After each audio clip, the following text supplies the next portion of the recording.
Very very welcome to all साथियों। Exam fighter number 1 पर आप सभी का हार्दिक स्वागत है। Madhya Pradesh assistant professor exam 2024 के क्लासेस में आप सभी का बहुत बहुत स्वागत है। और असिस्टेंट प्रोफेसर एग्जाम जो एमपी में होना है, इसका एग्जाम डेट्स कब है दोस्तों? 9 जून 2024 तो एग्ज़ाम डिक्लेयर है कि होगा। पेपर 1 और पेपर 2 दोनों एग्ज़ाम होगा। P1 paper 1 and paper 2। Paper 2 आपका अपना पेपर होगा, जिसमें आप कुछ भी जो आपका पेपर है वो उसका एग्ज़ाम होगा जो आपने फॉर्म भरा है। पेपर 1 सभी के लिए कंपलसरी होगा, कॉमन पेपर होगा। तो कॉमन पेपर चाहे आपका कोई पेपर हो, कॉमन पेपर आपको देना ही है। ये 200 नंबर का होगा, 50 प्रश्न पूछे जाएंगे। इसके लिए क्लासेस एग्जाम फाइटर नंबर पे लगातार जारी है। काफ़ी क्लासेस पहले भी हो चुकी है और फिर अभी नए सिरे से क्लासेस को यहाँ पर कराया जा रहा है। तो चलिए यूनिट 1 हम लोग देख रहे हैं अभी। एमपी असिस्टेंट प्रोफेसर एग्जाम 2024 के लिए पेपर 1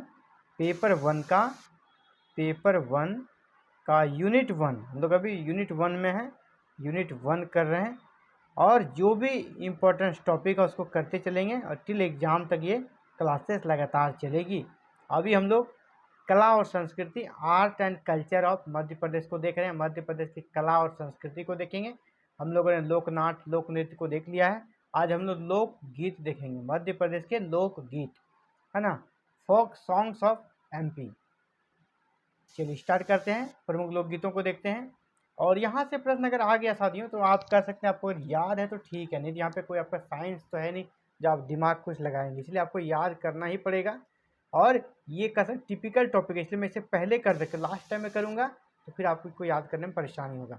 इसको बस 2 बार इस वीडियो को देख लेना है, रटना नहीं है। 2 बार वीडियो को देख लीजिएगा, ठीक है। मैं जो बोल रहा हूँ उसे आप सुन लीजिएगा। निश्चित ही एग्जाम में जो आपको ऑप्शन आएगा ना, आप सही आंसर कर देंगे। बैठ के रटना नहीं है, ठीक है। चलिए पहला है निर्गुनिया गायन शैली। जो पहला लोकगीत है वो क्या है? निर्गुनिया। निर्गुनिया है ना, आप देखे होंगे जो भक्ति संत होते थे, कुछ सगुण विचारधारा के, कुछ निर्गुण विचारधारा के। तो सगुण में कुछ का नाम आता है, कुछ का निर्गुण में। जैसे कबीर, मीरा, रैदास, ये सभी क्या थे? निर्गुण निर्गुण भक्ति विचारधारा के थे, है ना, निर्गुण भक्ति विचारधारा के थे। तो इनके द्वारा जो लिखे गए दोहे हैं, गीत है, उसी का गायन यहाँ पर किया जाता है निर्गुणीय गायन शैली में। किनके द्वारा लिखे गए गीतों को? कबीर, मीरा, रैदास या जो भी अन्य भी हो सकते हैं जो निर्गुण विचारधारा के कह सकते हैं संत थे, उनके गीतों का यहाँ पर गायन किया जाता है। इसीलिए यहाँ पर इसका नाम क्या है? निर्गुणीय गायन शैली। और किस क्षेत्र में पॉपुलर है ये? मध्य प्रदेश का निवाड़ और मालवा। मध्य प्रदेश का निवाड़ और मालवा में निर्गुनिया गायन शैली फेमस है। किसी भी अवसर पर यह गाया जा सकता है, किसी विशेष पार्टिकुलर ओकेजन के लिए फिक्स नहीं है। और इसका जो गायन किया जाता है, जो कह सकते हैं ना, भिक्षा मांगने आते हैं साधु संत, है ना, साधु संत और भिक्षुक, उनके द्वारा ये गायन किया जाता है। यानी वो कबीर, मीरा, रैदास के फॉलोअर्स होते हैं जो उनकी विचारधारा को आगे बढ़ाने का काम करते हैं और उनके दोहा, उनके कह सकते हैं वचनों और उनके गीतों को आगे बढ़ाते हैं। गायन शैली पूछा जाएगा, एकल और सामूहिक कुछ भी हो सकता है। यहाँ पर गायन शैली कोई फिक्स नहीं है। इकलौता कोई भी गा सकता है, एक व्यक्ति भी हो सकता है, कभी कभी उनकी टोली भी हो सकती है। अगला है कलगी तुर्रा। कलगी तुर्रा लोकगीत, ये कहाँ होता है? कलगी तुर्रा ये भी निमाड़ अंचल में होता है। यहाँ पर शक्ति और शिव की आराधना की जाती है। शक्ति और शिव, शक्ति मीन्स माँ पार्वती और शिव की यहाँ पर आराधना की जाती है इस लोकगीत के अंतर्गत। यहाँ पर महाभारत की कथाओं, महाभारत की कथा के विषय वस्तु को लेकर जो भी गायन किया जाता है, महाभारत की कथा के विषय वस्तु को लेकर। और ये गायन शैली होता है प्रतिस्पर्धात्मक, मतलब अगर 2 टीम बनता है, कभी कभी इसमें टीम भी बन जाता है या कभी कभी 2 लोग भी होते हैं, दोनों एक दूसरे को कह सकते हैं अपने गीत के माध्यम से हराने का प्रयास करते हैं, प्रतिस्पर्धा करते हैं, कंपटीशन करते हैं। इसमें महाभारत की कथाएं और आशु कविता से लेकर चीज़ों को कह सकते हैं बेस में रख कर गायन किया जाता है। प्रतिस्पर्धात्मक शैली में है कौन सी गायन शैली? प्रतिस्पर्धात्मक शैली में कौन सी लोकगीत प्रतिस्पर्धात्मक शैली में? कलगी तुर्रा। यहाँ पे शिव और कह सकते हैं कि पार्वती यानी शक्ति की आराधना की जाती है गायन के माध्यम से। अगला है मसन्या काया खोज गीत। मसन्या काया खोज गीत बहुत जरूरी है, बहुत इंपॉर्टेंट है ये। मसन्या काया खोज गीत, यह भी बेसिकली निमाड़ क्षेत्र में होता है। और कब होता है? व्यक्ति की मृत्यु पर। यह प्रश्न आया हुआ है कि जब किसी व्यक्ति की मृत्यु हो जाती है तो कौन सा लोकगीत गाया जाता है? तो काया खोज, काया मतलब क्या था? शरीर, है ना, शरीर की खोज, शरीर की खोज इसका मतलब हो गया। इससे रिलेटेड गीत मसान्या या शरीर की खोज या काया खोज गीत इसको कहा जाता है। मृत्यु के अवसर पर गाया जाने वाला लोकगीत है। यहाँ पर जैसा मृत्यु वाली बात है तो आत्मा, है ना, शरीर की भंगुरता, इन सब चीज़ें जो कि आप जोड़ते हैं मृत्यु से, कि आत्मा अमर रहती है ना। आत्मा क्या होता है? हिंदू धर्म में कहा जाता है आत्मा अमर रहती है, शरीर नश्वर है, शरीर का नष्ट हो जाता है, तो शरीर की भंगुरता इसका जो विषय वस्तु होता है। आत्मा अमर है, आत्मा की अमरता, और शरीर की भंगुरता, शरीर जो है नश्वर है और आत्मा अनश्वर है, यानी आत्मा अमर है। इसी को बेस में रखकर गायन किया जाता है। गायन शैली यहाँ पर जब भी होगा हमेशा समूह गायन शैली, कोई एक व्यक्ति नहीं करेगा बल्कि उसका समूह करेगा ना, ग्रुप में गायन होता है। अगला है फाग गायन, इससे आप बहुत भली भांति परिचित है। ये सिर्फ मध्य प्रदेश में ही नहीं बल्कि और ओवर इंडिया अलग अलग स्टेट में भी फाग गायन को गाया जाता है। यह निमाड़, बघेलखंड और बुंदेलखंड में मुख्य रूप से गाया जाता है। और फाग मतलब फागुन के महीने में होली के अवसर पर फाग गीत का गायन कब किया जाता? होली के अवसर पर। विषय वस्तु राधा कृष्ण, यानी कैसे कृष्ण लीला, कृष्ण की जो लीला है उसी को यहाँ पर प्रस्तुत किया जाता है। कोई राधा बनता है, कोई कृष्ण बनता है और उसको प्रस्तुत किया जाता है। गायन शैली जब भी होगा फाग, ये भी सामूहिक होता है ना, ये भी गायन शैली क्या होता है? सामूहिक रूप में होता है। अगला गरबा गीत। गरबा काफ़ी फेमस है और गुजरात में आप जानते हैं गरबा बहुत फेमस है। तो ये हमारा मध्य प्रदेश आपका पड़ोसी राज्य है, यहाँ भी इसका प्रभाव है। तो गरबा गीत भी यहाँ पर निमाड़ में, देखिए अब निमाड़ हर जगह आपको मिल रहा है ना, तो ये निमाड़ जो है कला और संस्कृति के दृष्टिकोण से बहुत ही महत्वपूर्ण जगह है मध्य प्रदेश का। निमाड़ में गरबा गीत का प्रचलन होता है और पता है आपको नवरात्रि में 9 दिनों तक ये गीत काफ़ी चलता है। विषय वस्तु क्या? देवी की भक्ति गीत, यहाँ पर भक्ति गीतों पर को बेस में रखा जाता है। नृत्य जो होता है यहाँ पर सामूहिक और सामूहिक गायन। गरबा नृत्य कैसा होता है? सामूहिक और सामूहिक गायन के माध्यम से। गरबा से आप लोग बहुत भली भांति परिचित है, इसमें ज़्यादा हमें डिटेल्स नहीं जाना है। गरबा विशेषकर गुजरात के लिए कह सकते हैं काफ़ी फेमस है, गुजरात का मुख्य कह सकते हैं ये गायन शैली और नृत्य शैली भी गरबा। अगला है गबलन गायन। गबलन गायन, यह क्षेत्र भी निमाड़ में पड़ता है। गबलन गायन का भी क्षेत्र कौन है? निमाड़। और यह पुरुषों द्वारा किया जाने वाला गायन है। तो कौन सा गायन ऐसा है जो पुरुषों द्वारा किया जाता है? सिर्फ और सिर्फ पुरुष ही गायन करते हैं। तो गबलन गायन कहाँ पर? निमाड़ में पुरुषों द्वारा। कब किया जाता है? पर्व और त्योहार के अवसर पर। यह गायन शैली पर्व और त्योहार के अवसर पर किया जाता है। पर्व और त्योहार में ये क्या करते हैं? रामायण से जुड़ी हुई रामलीला, रामलीला, कृष्ण लीला का प्रदर्शन किया जाता है। राम और कृष्ण लीला का प्रदर्शन होता है। और अवसर क्या होता है? पर्व और त्योहार के अवसर पर। और सिर्फ पुरुषों द्वारा किया जाता है। और इसमें जब गायन किया जाता है तो किसका प्रयोग होता है? मृदंग, ढोलक के साथ साथ एकल एवं सामूहिक गायन शैली। यहाँ पर व्यक्ति विशेष भी गायन शैली कर सकता है और उसका ग्रुप भी मिलकर करता है। अगला है भरथरी गायन। भरथरी गायन कहाँ पॉपुलर है? भरथरी गायन ये मालवा में है, नागपंथियों के द्वारा गायन किया जाता है। भरथरी एक तो साधु संत लोगों का एक ग्रुप होता है, नागपंथी, है ना, नागपंथी जिसको लोकल लैंग्वेज में भरथरी बोलते हैं। इन नागपंथियों जो साधु संत होते हैं नागपंथी, उसे भरथरी बोला जाता है। तो यह भरथरी गायन के नाम से भी फेमस है, जो कि मालवा में किया जाता है और प्रायः सुबह के अवसर पर किया जाता है।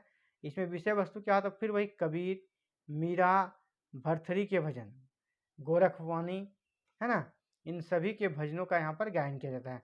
कबीर, मीरा, भरथरी, इसीलिए लेकिन इसमें भरथरी के गीतों का ज़्यादा कहा जाता है, इसलिए इसे भरथरी गायन भी कहा जाता है। और यह नागपंथियों द्वारा किया जाता है। और यहाँ पर भी एकल और सामूहिक दोनों प्रचलन है। अगला देखिए पंडवानी गीत।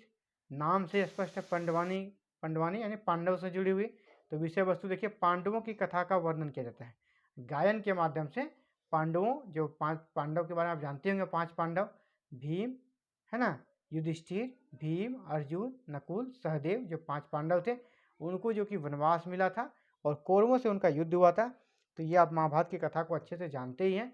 तो महाभारत की कथाओं का, विशेषकर पांडवों की कथा का वर्णन गायन शैली में किया जाता है, इसलिए इसका नाम है पंडवानी गीत। यह किस क्षेत्र में किया जाता है? शहडोल, अनूपपुर, बालाघाट। शहडोल, अनूपपुर, बालाघाट में विशेष रूप से गायन शैली कराया जाता है। अवसर क्या? अधिकतर यह शाम के समय में होता है, अधिकतर शाम के समय में इस गायन शैली का प्रयोग किया जाता है। यहाँ पे गायन शैली क्या है? उच्च स्वर सहित एकल कथा गायन शैली। यहाँ पर एकल, सिंगल होता है, यहाँ जो प्रदर्शन होता है इसका गायन शैली ये सिंगल होता है, पंडवानी गीत सिंगल गाया जाता है। अगला संजा गीत। संजा गीत यह कौन सा क्षेत्र होता है? मालवा। संजा गीत गाया जाता है मालवा क्षेत्र में। और संजा पर्व के समय, मध्य प्रदेश में जो संजा पर्व होता है उसी पर्व के समय संजा गीत को गाया जाता है। तो संजा गीत कब होता है? संजा पर्व के समय। मध्य प्रदेश में कहाँ होता है? तो मालवा में होता है। और यहाँ पर क्या होता है, इस विषय वस्तु को देख लें। लड़कियों द्वारा गोबर एवं फूल पत्तियों से दीवार पर संजा बनाकर, लड़कियाँ क्या करती है? गोबर और फूल पत्तियों से दीवार पर संजा बनाती है और उसके बाद फिर कह सकते हैं इसको गायन करती है, सामूहिक रूप से गायन करती है। और ये वाद्य रहित, ऐसा नहीं कि कोई इंस्ट्रूमेंट लेके वो गायन कर रही है, वैसे सामूहिक रूप से मिलकर उसको संजा पर्व के अवसर पर लड़कियां गायन करती है। पहले दीवारों पर वो गोबर और फूल पत्तियों से संजा बनाती है, फिर आपस में वो मिलकर गायन करती है संजा पर्व के अवसर पर। और क्षेत्र कौन सा हो गया? मालवा। तो संजा गीत।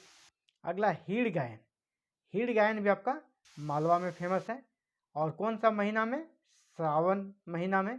विषय वस्तु क्या होता है? 11 माता की कथा और कृषि संस्कृति का वर्णन। कृषि संस्कृति का वर्णन किया जाता है गायन के रूप में। और 11 माता जो होता है वहाँ के लोकल देवी से माना जाता है 11 माता। तो मध्य प्रदेश की लोकल देवी माता है 11 माता, उसकी कथा का वर्णन हीड़ गायन में किया जाता है, जो कि मालवा क्षेत्र में यह काफ़ी प्रचलन है।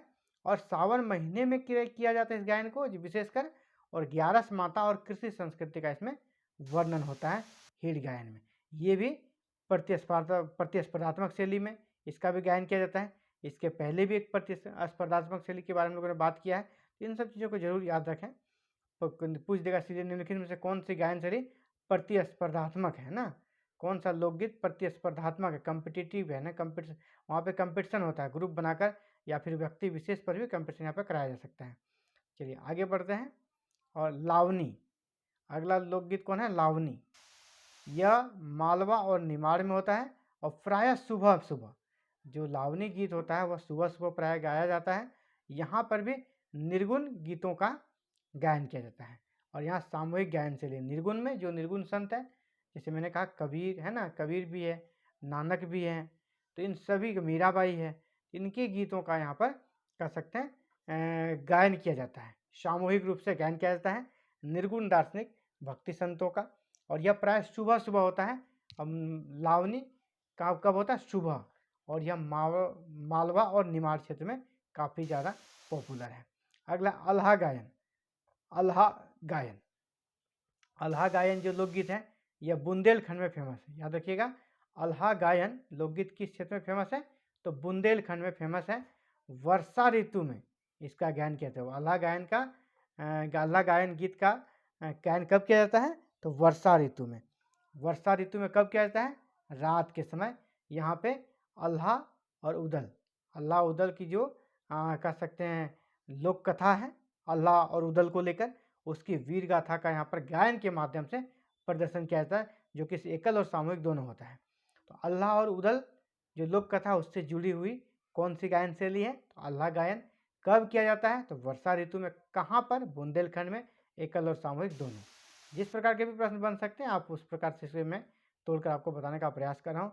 लमटेरा, लमटेरा या भाला बम्बुलिया, इसका नाम, दो नाम है, लमटेरा या भाला गीत बम्बुलिया।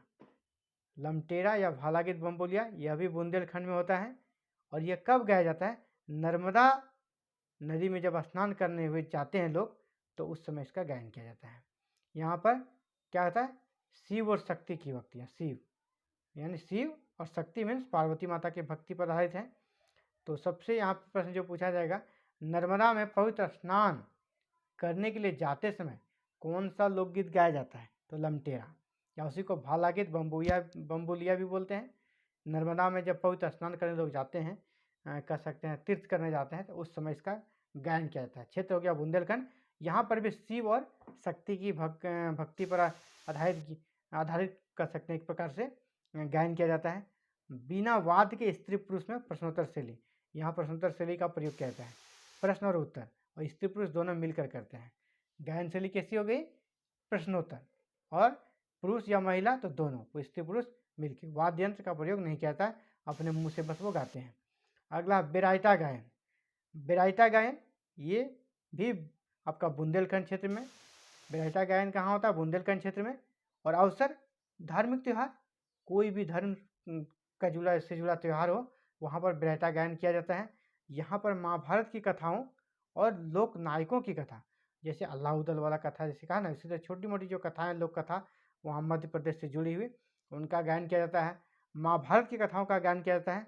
और यहाँ पर संवाद युक्त शैली है। शैली कैसे? संवाद युक्त में, आपस में बातचीत करने वाली संवाद युक्त शैली में इसका गायन किया जाता है। लगेगा कि बातचीत कर रहा है ना। बेराइता गायन कहाँ पर हो गया? बुंदेलखंड में। कब गाया जाता है? धार्मिक त्यौहार के अवसर पर। इसमें किस चीज़ के विषय वस्तु का प्रयोग किया जाता है? तो महाभारत की कथा और अन्य लोक नायकों की कथाओं के बारे में। और यह किस प्रकार की शैली में? संवाद युक्त शैली में। तो बेराइता गायन जो है संवाद शैली में गाया जाता है। अगला है देवारी गायन। देवारी गायन भी आपका बुंदेलखंड में है। देवारी लोकगीत कहाँ पर गाया जाता है? बुंदेलखंड में। और यह दीपावली के अवसर पर, याद रखिएगा, ये भी पूछा जाएगा दीपावली के अवसर पर कौन सा लोकगीत गाया जाता है? तो देवारी गायन दीपावली के अवसर पर गाया जाता है।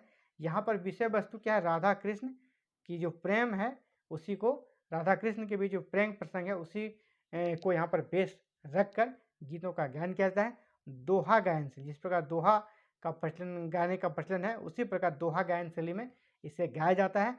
विषय वस्तु राधा और कृष्ण का प्रेम हो गया, प्रेम प्रसंग। और यह कब होता है? दीपावली के अवसर पर। किस एरिया में? तो बुंदेलखंड। तो देवारी गायन के बारे में आपने जान लिया। अगला जगदम्बे का पुरावा लोकगीत। जगदम्बे का पुरावा लोकगीत, यहाँ भी क्षेत्र बुंदेलखंड आपका हो जाएगा। अवसर कब? चैत और कवार महीने में। चैत्र और कवार महीने में होता है। और विषय वस्तु देवी की स्तुति। विषय वस्तु क्या है? देवी की स्तुति। जगदम्बे है ना, माँ जगदम्बे, तो देवी की स्तुति। और गायन शैली क्या? सामूहिक भजन शैली है ना, सामूहिक होता है। तो जगदम्बे का पुरावा कहाँ कि ये फेमस का, कहाँ का फेमस लोकगीत है? मध्य प्रदेश का बुंदेलखंड का। और कब गाया जाता है? किस महीने में? चैत्र महीने में। और किसकी स्तुति की जाती है? देवी है ना, देवी माता की स्तुति की जाती है, चाहे वो कोई भी देवी हो हिंदू धर्म की। गायन शैली आपका सामूहिक है और भजन शैली के रूप में गाया जाता है। अगला है बसदेवा। अगला जो लोकगीत है वो कौन है? बसदेवा। बसदेवा ये आपका बघेलखंड में।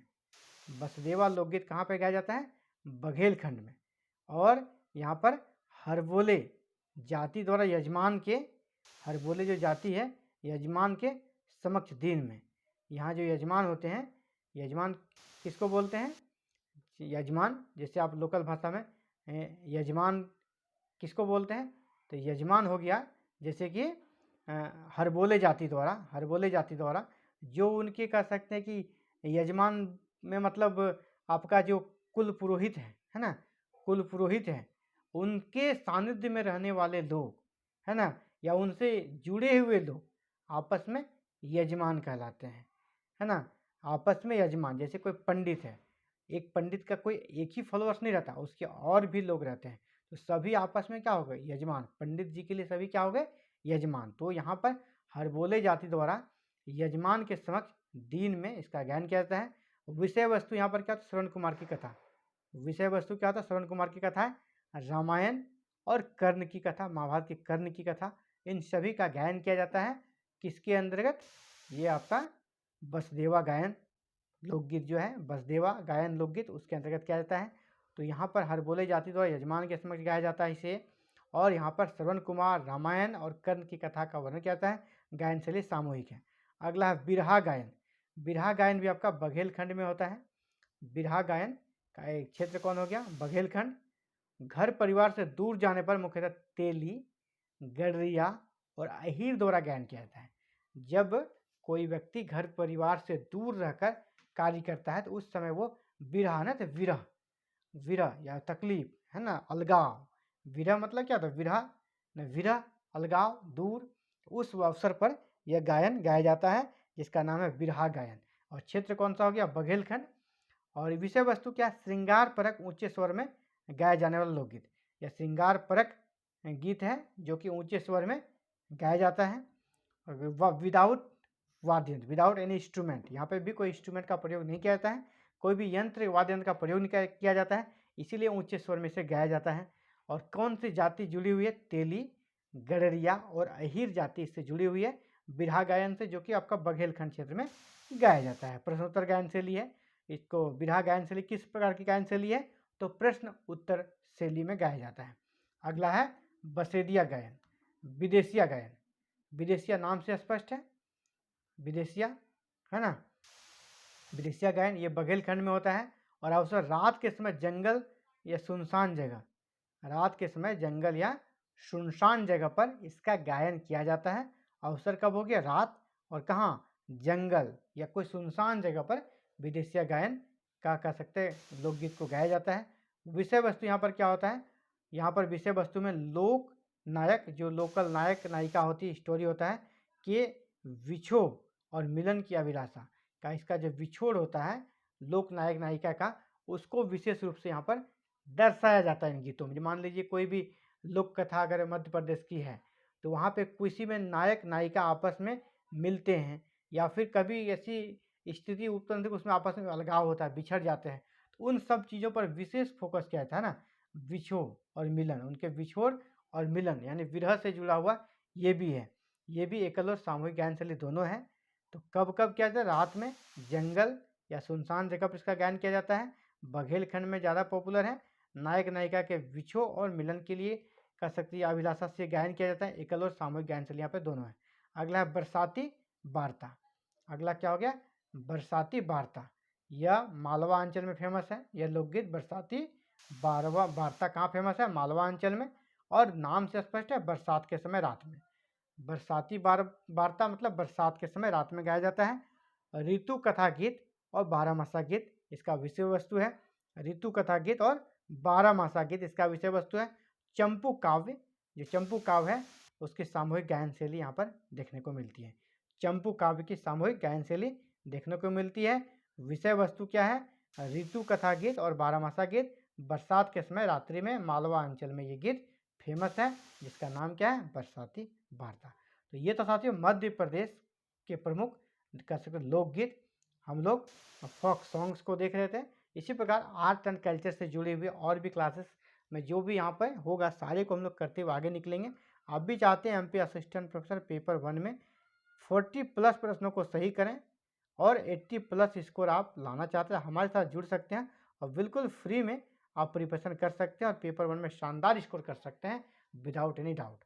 तो ये था साथियों आज के लिए आप सभी के लिए important class. Thank you very very much for watching this video और connecting to exam fighter number 1। Channel पे नए चैनल को जरूर सब्सक्राइब करें, बेल आइकन को प्रेस करके ऑल बटन को क्लिक कर लें ताकि फर्दर क्लासेस की वीडियो अपलोड होते ही आप तक नोटिफिकेशन मिले और आप क्लासेस कर सकें। Thank you very very much for watching this video और connecting to exam fighter number 1।